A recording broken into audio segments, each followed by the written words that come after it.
अस्सलाम वालेकुम। कल हम यानी कि जो पिछली वीडियो थी उस पे हमने जो डिस्कशन की थी वो थी कंट्रोल अकाउंट की और सेल्स डे बुक के हवाले से बात हुई थी। उसमें ये सवाल था जो हम कर रहे थे, उसमें ये था कि sales day book with sales tax, वो जो क्वेश्चन है वो मैं आपके सामने लिखा हुआ है।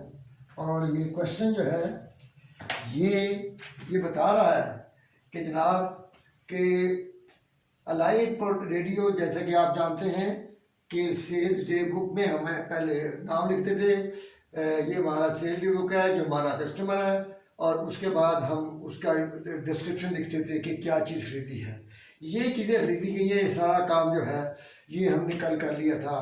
तो इसलिए 45,980 रुपये टोटल बनते हैं। उस पर सेल टैक्स जो है वो है 4,180 और 41,800 जो है, जो आफ्टर डिडक्शन ऑफ डिस्काउंट हमारी अमाउंट आती है। इसकी एंट्री जो है जनरल एंट्री हमने डाली, जैसे कि आप जानते हैं। मैं समझता हूँ कि अगर जनरल एंट्री आती हो तो आदमी जो है सारा जो काम जो है वो बिल्कुल सही कर सकता है।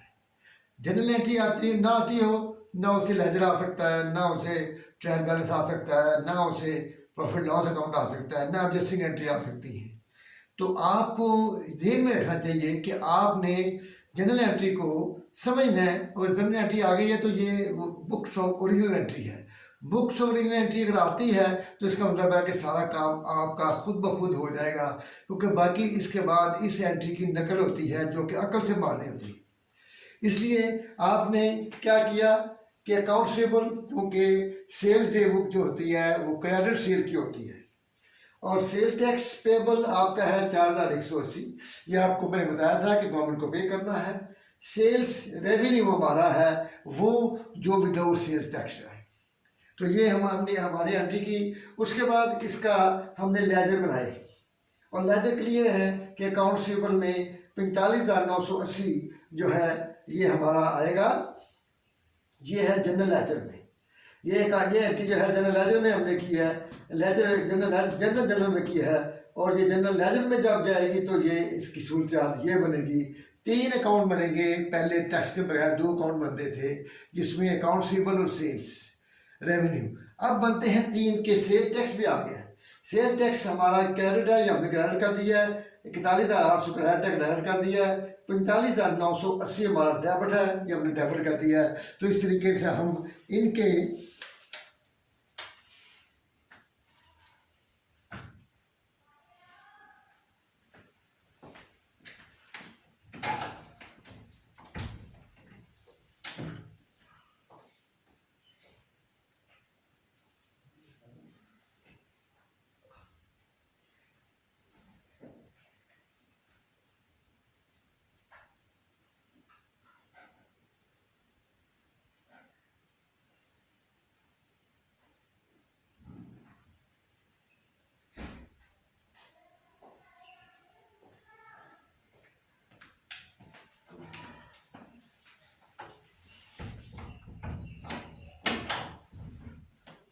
तो मैं कह रहा था कि हमने इसको अब बैलेंस करना है।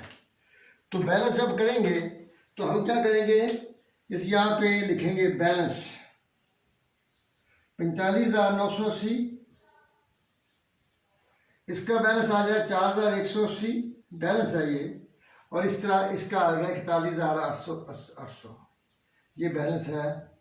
और ये हमने अब अकाउंट रिसीवेबल जब बनाएंगे, सब्सिडरी लेजर जब हम बनाएंगे तो सब्सिडरी लेजर को आप देखें कि सब्सिडरी लेजर में हम अकाउंट इसका नाम है अलाइड रेडियो। इसमें आपने देखा कि हमने सेल टैक्स को अलग शो करेंगे और उसकी जो अमाउंट है जो उसने देनी है वो अलग शो करेंगे। अकाउंट रिसीवेबल है, जहाँ से हमने पैसे वसूल करने हैं।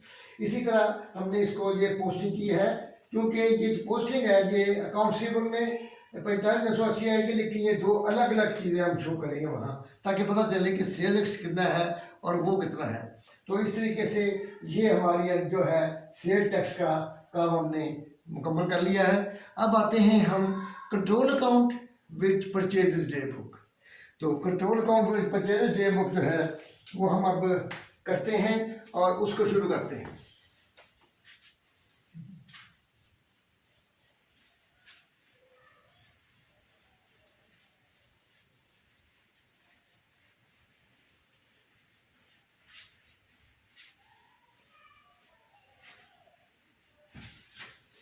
जैसा कि आप जानते हैं कि जैसे हमने से ये बिल्कुल कोई फ़र्क नहीं है इसमें, आपने सिर्फ ये करना है कि परचेजेस की सेल्स की बजाय परचेजेस करनी है। परचेजेस सेल्स ऑन अकाउंट थी, परचेजेस भी ऑन अकाउंट होती है। अगर परचेजेस भी क्रेडिट परचेजेस को हमने लेना है, कैश परचेज को नहीं लेना, तो आपने यहाँ पे वैसे ही एक अकाउंट बनाना है। वैसे ये सिर्फ ऊपर परचेजेस डे बुक लिखी हुई है तो इसका मतलब है कि आपने सेलर का नाम लिखना है, जिससे सप्लायर का नाम लिखना है जिससे आपने ख़रीदा है, उसके बाद क्या ख़रीदा है, रेट क्या था, डिस्काउंट क्या था, और वो आपने लिखना है। उसके बाद लिखने के बाद हम उसकी एंट्री डाल देंगे और हमें समझ आ जाएगी कि उसके बाद ये परचेजेस जो है ये इसका एंट्री होती है परचेजेस टू क्रेडिटर या परचेजेस टू अकाउंट्स पेबल।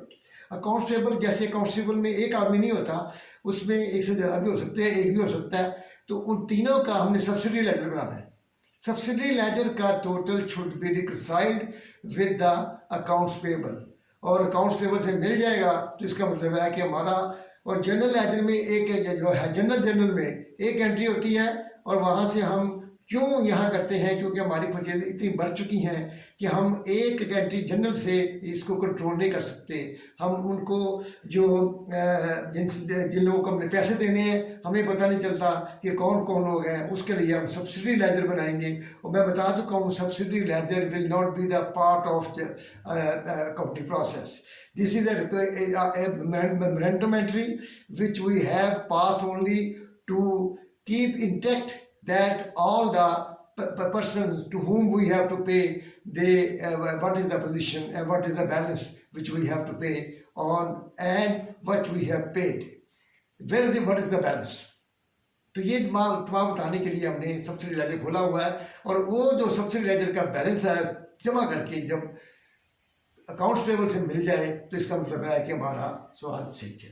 तो मैं आपके सामने इसका जो है एक क्वेश्चन रखता हूँ और उसको हम इसको देखते हैं। और वो मैं जो परचेजेस डे बुक है उसका ये 4 एंट्रियाँ हैं। मैं ज़्यादा एंट्रियाँ नहीं रखना चाहता, 3-4 ही हैं तकरीबन। तो परचेजेस डे बुक इसकी बनाते हैं जैसे सेल डे बुक बनाई थी, सेम वही चीज़ है, सिर्फ परचेज लिखने से वो परचेजेस बन जाएगी और वही चीज़ें हमने लिखनी हैं। लेकिन आपके सामने जब ये चीज़ आ जाएगी एक तो आप समझ जाएंगे कि ये ठीक है।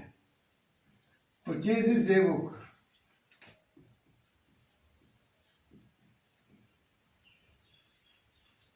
वो हमें कहते हैं जी डेट लिखें, उसके बाद पर्टिकुलर्स,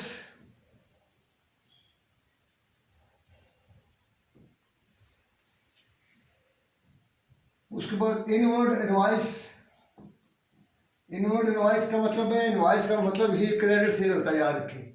इनवर्ड का मतलब है परचेजेस की है, आउटवर्ड का मतलब है सेल की है। तो इसलिए इनवर्ड इनवॉइस का नंबर होगा, यहाँ दे नहीं रहा लेकिन हम इसका कॉलम बना रहे हैं ताकि आपके इल्म में हो और डिटेल इसकी क्या है।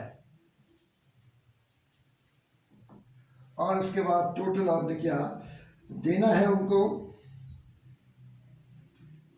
टोटल। तो ये हमारा एक क्वेश्चन है जिसको हम लेंगे ताकि इसमें हमें पता चले कि डिस्काउंट को, जैसे कि आप जानते हैं, कह चुका हूँ मैं बहुत दफ़ा कि डिस्काउंट जो है ये trade discount it is not recorded, it is only deducted from the catalogue listed price and the amount, balance amount we have to pay और वी हैव टू रिसीव। इसलिए ये चूँकि परचेज कर रहे हैं तो हमने इसको पे करना है, हमने पे करना है। तो वो कहता है जी आप ऐसा करें कि आप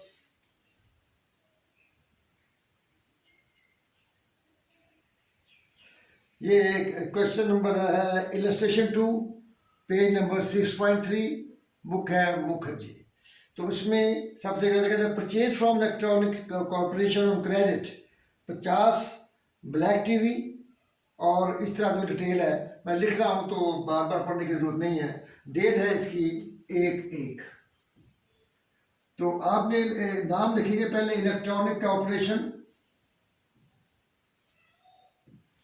और उन्होंने 50, इसको जरा बड़ा कर लेना चाहिए। इनवाइस हमने लिखनी नहीं है तो आप इसको फिलहाल हमें से इसकी जगह पे पर्टिकुलर को की डिटेल पूरी दे देंगे। इलेक्ट्रॉनिक कॉर्पोरेशन लिमिटेड, ये इसका नाम है, और उन्होंने 50 ब्लैक टीवी खरीदे हैं और उसका रेट है 3000 रुपये। एट द रेट जब लिखेंगे तो इसका मतलब है कि आपने एक, इसका मतलब है एक, ये जो इशारा है ये 3000 है। और 10 कलर टीवी लिखे हैं जो खरीदे हैं आपने, 10 टीवी कलर, और वो उसका रेट है जनाब 6000।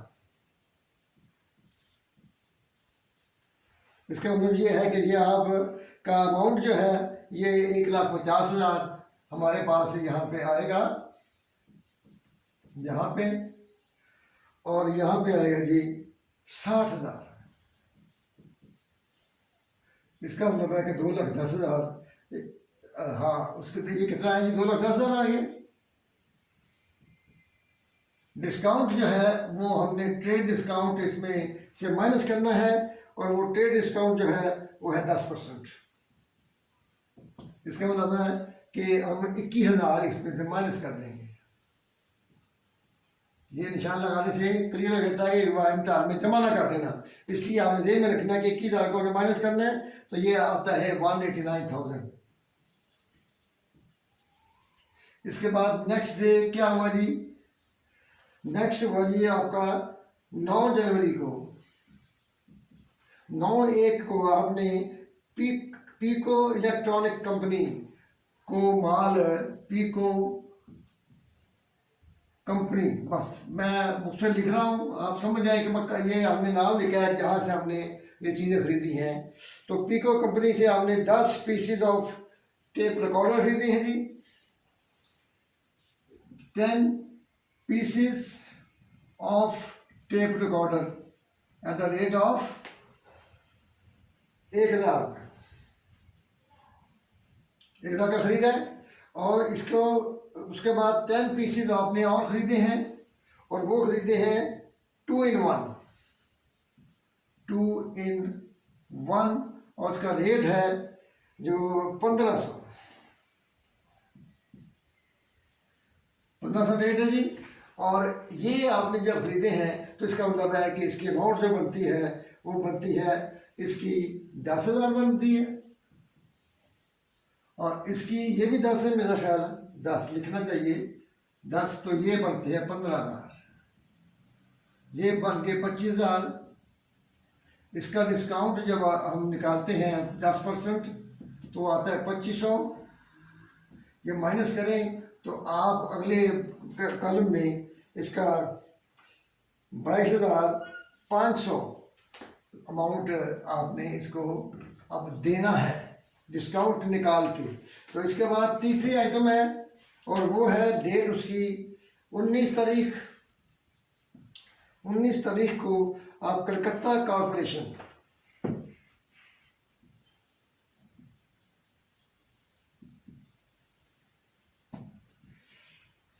ये नाम है उसका जी, उनसे आपने क्या खरीदा है, 100 pieces of gramophone, 100 pieces gramophone आपने खरीदे हैं एट द रेट ऑफ 30 रुपये का। इसका मतलब है कि ये 3,000 के आपने खरीदे हैं। आपने ये तफसील देनी है। उसके बाद आपने डिस्काउंट है इसका, और कुछ नहीं है, 10% डिस्काउंट है इसके ऊपर, ये है 300। इसका मतलब है कि 2700 रुपया आपने यहाँ पे लिखना है, और ये टोटल करें तो आपकी अमाउंट बनती है 10%, ये कम है, यहाँ 5% है, देखा नहीं मैंने, तो इसका 5% है तो ये 150 हुआ। 5% है 150, तो ये बनता आपका 2850।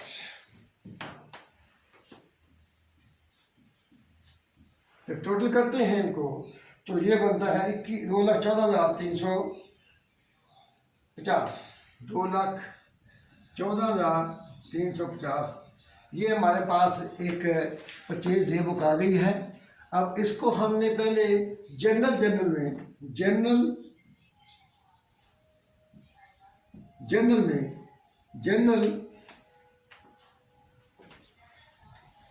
में डालेंगे एक एंट्री, जनरल एंट्री। क्या एंट्री होगी कि परचेजेस टू अकाउंट्स पेबल या क्रेडिटर्स, ठीक है जी। अमाउंट होगी 2,14,350, 2,14,350 ये अमाउंट आ गई जी। अब ये तीन आदमी हैं, एक तो है इलेक्ट्रिक कॉर्पोरेशन, इसका अकाउंट लेजर खोलें, सब्सिडरी लेजर, ये है सब्सिडरी लेजर। इसके लिए हम सिर्फ लेजर खोलेंगे, इसकी जनरल एंट्री नहीं बनाए, इसलिए इसका नाम है जी इलेक्ट्रिक कॉर्पोरेशन। इसका एक अकाउंट बनाएंगे आप, एक है पीको का, एक बनाएंगे कलकत्ता का, तीन अकाउंट बनाएंगे। यहां से आप देखेंगे कि इनकी अमाउंट 1,89,000 रुपये, 189,000 जो है आपने यहाँ पे क्रेडिट करनी है। और वो किसको करनी है? परचेजेस को। 189,000 आपने इसको देने हैं जनाब, क्रेडिट आपकी लायबिलिटी है। सिमिलरली आपने यहाँ पे पीको में 22,500 परचेजेस, 22,500, और कलकत्ता में आपने 2,850 परचेजेस की हैं। याद रखें एक बात, परचेजेस वो होती हैं, वो डेबिट होती हैं जिसमें आप डील कर रहे हैं, जो आप बेचते हैं। क्यों? आप जो परचेज फॉर रीसेल उसको परचेजेस में डेबिट करते हैं, बाकी चीज़ों को डेबिट करेंगे तो गलत होगा।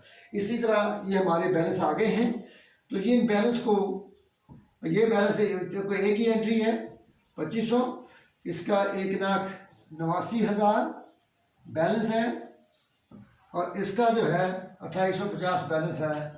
तो ये इनको तीनों को जमा करो, यकीनी बात है कि ये 2,14,350 के बराबर आएगा। तो हमें ये साबित हो जाएगा कि हमने इनके जो सब्सिडी लेजर बनाए हैं वो बिल्कुल सही बनाए हैं, और ये कंट्रोल रहेगा कि हमने इन तीन आदमियों के पैसे देने हैं। हमें ये फिक्र होगी हमने क्या वादा किया हुआ है, उसके मुताबिक हम उनको पेमेंट कर देंगे।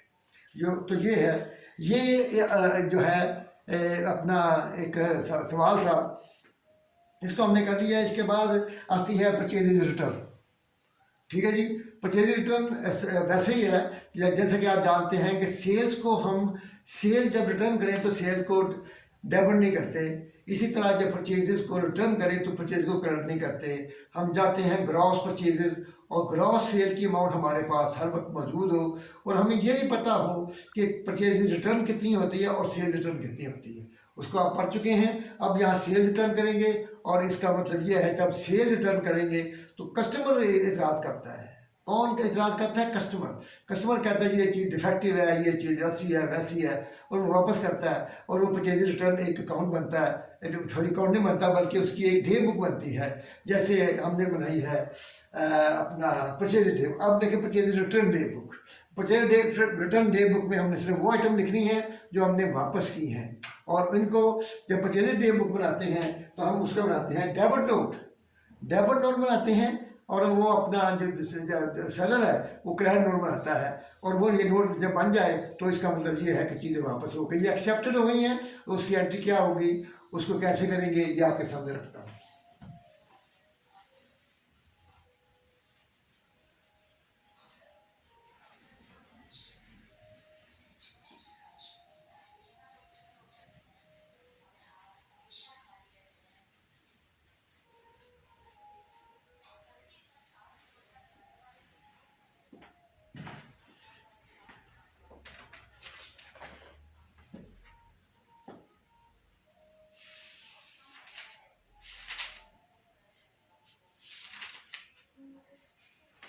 इसके लिए मैं जो है जो इलस्ट्रेशन नंबर 8 को चुना है, और इलस्ट्रेशन नंबर 8 में उसने लिखा है following information write up purchases return book messrs ग्राफल कंपनी, जो भी है इसकी 4 एंट्री हैं। ये आपके लिए समझने के लिए काफ़ी होंगी। इसमें कुछ नहीं है सिवाय इसके कि हमने उसके ऊपर लिखना है परचेजेज रिटर्न डे बुक, और बाकी चीज़ें वैसे जो वापस आई हैं। एक कॉलम बढ़ेगा रिमार्क्स का, रीज़न ऑफ रिटर्न, ताकि हमें मुस्तकबिल में हम ऐसी गलती ना करें। ठीक है जी। परचेजेज रिटर्न,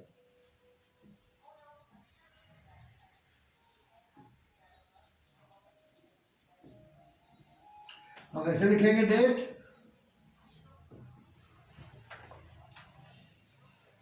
पर्टिकुलर्स,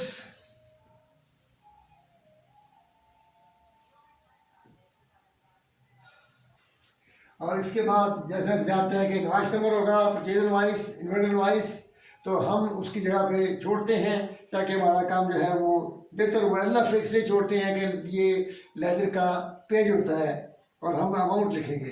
अमाउंट और डिटेल में हम उसका, इसके डिटेल नहीं, बस एक ही अमाउंट होगी, अमाउंट लिखेंगे।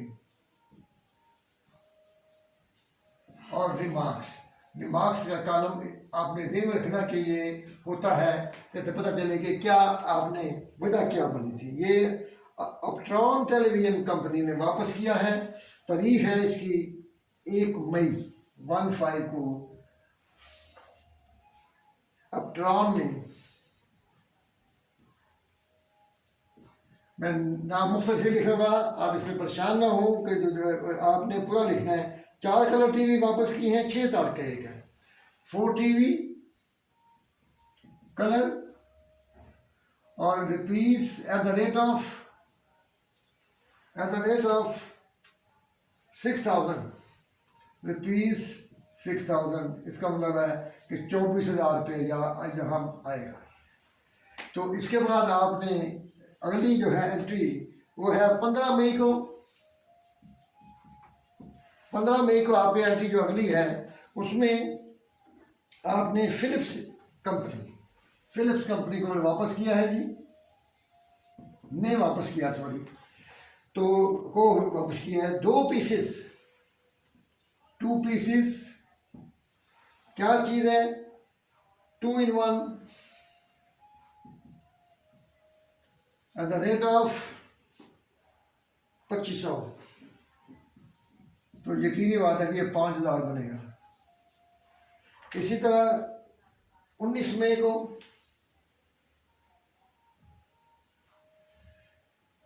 19 मई को,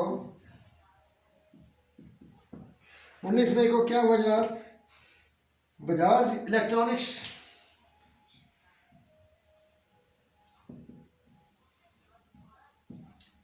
इन्होंने क्या वापस किया है, 2 पीसेस वापस किए हैं। किसके वापस किए हैं जी, इलेक्ट्रिक हीटर के, हीटर है जी, हीटर वापस कर दिया है। एट द रेट ऑफ क्या था, वो था 100। तो इसका मतलब ये है कि 200 रुपया यहाँ पे आ जाएगा। उसके बाद हम चलते हैं आगे, और ये तारीख है 29 मई। 29 तारीख को आपने क्या किया जी, बीपीएल इंडिया, और इन्होंने वापस किया है 3 पीसेस, और वीसीआर जो कि अब मतरूक हो चुका है एट द रेट ऑफ 10,000, ये हुआ 30,000। इसका मतलब है कि ये अमाउंट 24,000 और 5,200 और बनती है 59,200। ये 59,200 जब अमाउंट आती है तो इसको हमने अब क्या करना है कि पहले हमने जनरल में एक एंट्री डालनी है। जनरल में एक एंट्री डालनी है, और वो है जनरल एंट्री, जो मैं आपको कहता रहता हूँ कि आपको आनी चाहिए। परचेजेस को डेबिट किया था और अकाउंट्स पेबल को क्रेडिट किया था, तो अब हम अकाउंट्स पेबल को करेंगे डेबिट, और परचेज रिटर्न को क्रेडिट करेंगे।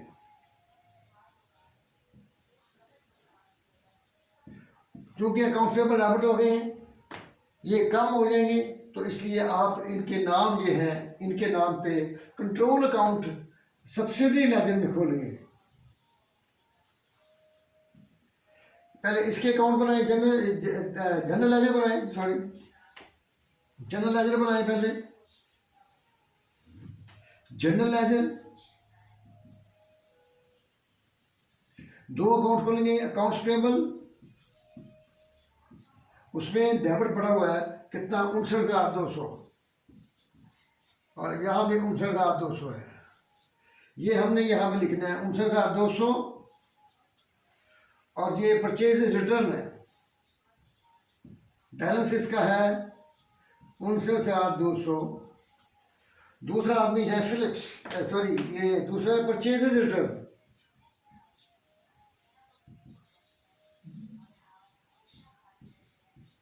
इसमें क्रेडिट है अमाउंट 59,200,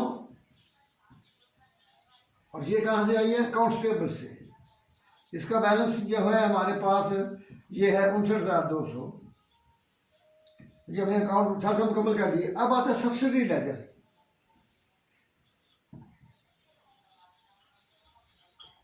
इसमें हमने 1 2 3 4 अकाउंट खोलने हैं, एप्ट्रॉन का, और दूसरा है फिलिप्स का,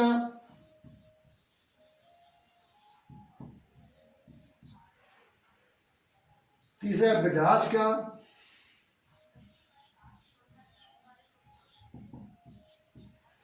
और चौथा है बीपीएल का। ये 3 अकाउंट हमने खोलने। यहाँ पे अकाउंट्स पेबल का कंट्रोल अकाउंट अकाउंट्स पेबल है, इसका डेबिट है तो हमें यहाँ डेबिट ही करेंगे। तो कितनी अमाउंट है, 24,000 यहाँ पे आएगी परचेज रिटर्न से।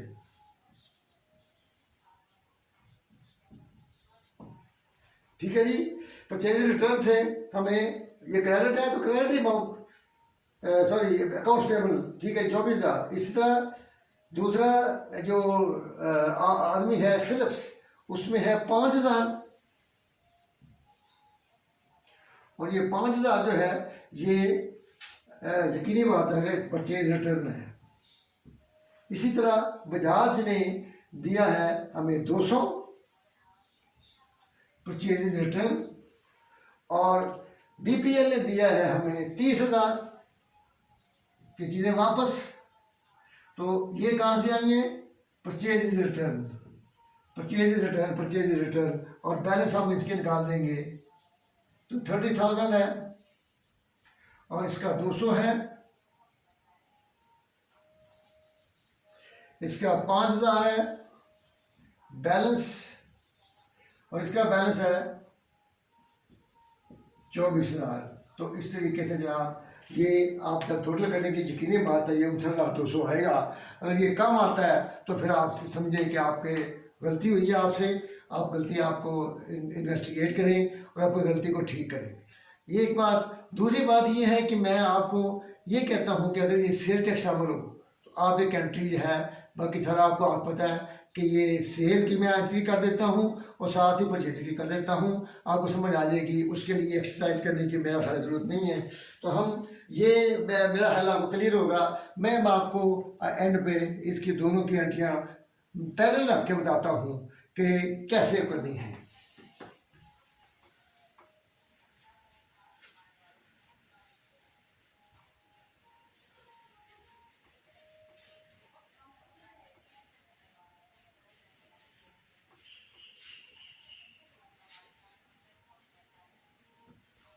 अभी आपने हमने सवाल में जो सवाल किया था उसी को मैं जो सेल्स टैक्स जिसमें शामिल था, और यहाँ पे इसमें इसने डिटेल नहीं दी हुई, तो मैं ये जो सेल्स का सवाल था जिसमें हमने मैं हाल 45,980 वाला सवाल किया था सेल्स टैक्स का, तो उसकी एंट्री हमने क्या की थी आपके पास है। और वो ये जब सेल हो तो एंट्री क्या होगी, और अगर परचेजेस हो तो एंट्री क्या होगी। सेल हो तो आप कहते हैं account receivable to sales tax payable to sales revenue. यहां पे हम कहेंगे परचेजेस टू सेल्स टैक्स, और हम लिखेंगे अकाउंट्स पेबल। ये आपने ये देखिए, अब मैं आप समझ लें कि एक ही चीज़ एक कंपनी खरीदती है दूसरी परचेज करती है, दोनों की बुक्स में क्या एंट्री आएगी। ये आपने अभी जो किया है ये वो 45,980, और उसका सेल टैक्स था 4,180, और उसकी जो क्या कहते हैं सेल्स थी, सेल्स रेवेन्यू वो 41,800। ये आपके पास है, इससे पहले मैं कर चुका हूँ। अब इसी एंट्री को जब परचेजर क्या करेगा, परचेजर क्या करेगा कि वो अकाउंट्स पेबल वाली अमाउंट अकाउंट्स रिसीवेबल वाली अमाउंट को अकाउंट्स पेबल में डाल देगा। सेल टैक्स 4,180 रहेगा, और जो है सेल्स अपना सेल रेवेन्यू का परचेजर में डाल देंगे 41,800। जैसे सेल्स में टैक्स शामिल नहीं होता, परचेजर में भी टैक्स शामिल नहीं होता, अकाउंट्स पेबल ने पे करना होता है। तो इस तरीके से ये हम इसको मुकम्मल कर दिया है कंट्रोल अकाउंट को। आपने इसको ध्यान में रखना है कि हर चीज़ को जो है आप एक सिस्टमेटिकली अगर चलेंगे तो बिल्कुल सही होगी। तो इसके बाद हम नेक्स्ट वीडियो पेश करेंगे इंशाल्लाह। तो मेरा आपसे रिक्वेस्ट है कि आप हमारे चैनल को सब्सक्राइब करें और बेल आइकॉन को प्रेस करें और ऑल को प्रेस करें। और इसके साथ साथ ना सिर्फ ये कि आप इसको सब्सक्राइब करें, बल्कि वीडियो को पूरा देखेंगे तो आपको समझ आएगी कि क्या है, क्योंकि सवाल आपके पैदा होते रहते हैं। जब स्टार्ट से एंड तक अगर हल हो जाए तो ओके, नहीं तो आप कमेंट्स के कॉलम में हमें बताएं कि क्या मसला था,